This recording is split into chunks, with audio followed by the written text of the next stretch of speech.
Either you can come with me or... That statement caught my attention. I stepped away from the crowd, which grew larger by the minute. I snapped, "Or what? Are you breaking up with me?" I loved Todd.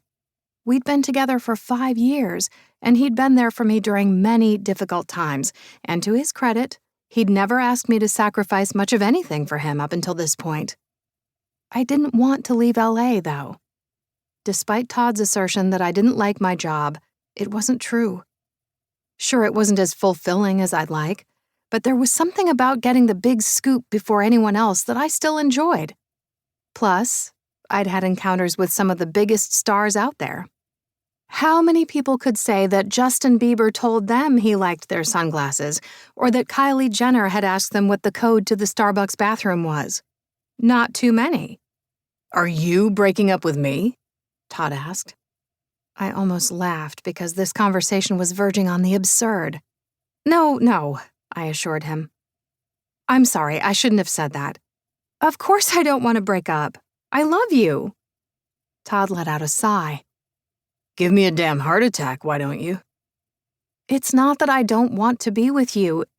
It's just that my job is here, in LA. I'm on the road a lot. It's not something I can do remotely," I said. "There are writing gigs in San Francisco, you know." I scoffed. "What, writing about Silicon Valley tech bros? No thanks." "There are lots of remote jobs you could do. At least think about it."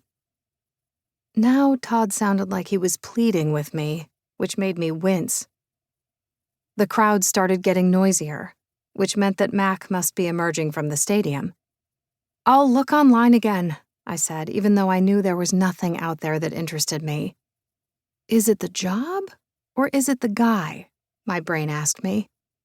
The question had been a niggle in the back of my mind for some time now, but I did what I always did and shushed the thought. I loved Todd. I just didn't want to live in San Francisco. End of story, right? "I sent you over some job links," Todd said. "Did you get that email today?"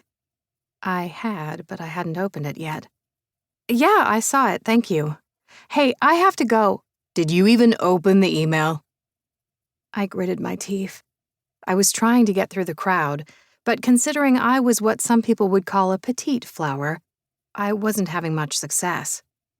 A tall man nearly elbowed me in the face, and it was a miracle I didn't land straight on my ass. "I have to go. Bye." I hung up before Todd could respond, knowing he would be pissed later. Oh well. I had a job to do. Even if Todd thought my work was silly and pointless, it was money. And I was too independent to rely on him to support me. I hadn't even wanted to move in with him here in LA when he'd asked. But in the end, it made financial sense. I saw movement up ahead, followed by the flashes of cameras, but all I could make out was a tall figure with a jacket covering his face quickly exiting the stadium. Shit, I muttered. I tried my best to push through the crowd, but by the time I got to the front, Mac was already getting into his fancy BMW and driving away. Mac was normally pretty friendly with the paparazzi, a lot more accessible than many other celebrities. Usually he stopped to chat with fans and reporters. Apparently he'd been in a hurry tonight. The other paps around me grumbled in frustration. A tall, slender woman who I'd seen around LA before stuffed her phone into her bag, clearly unhappy. "Avoiding the press won't help him," she said to another reporter. "It's only going to piss people off and make them take a bigger swing at him when they finally get more of the story."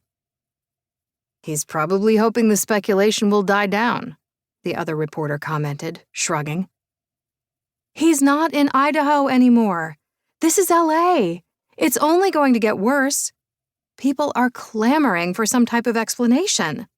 You don't get to fuck a married woman and then act like it never happened, especially when your uber-religious parents are out here asking for prayer requests for their son's salvation."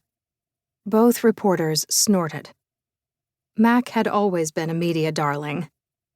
He had more than 4 million Instagram followers and 1 million on TikTok. He knew how to keep his audience engaged, both on and off the ice.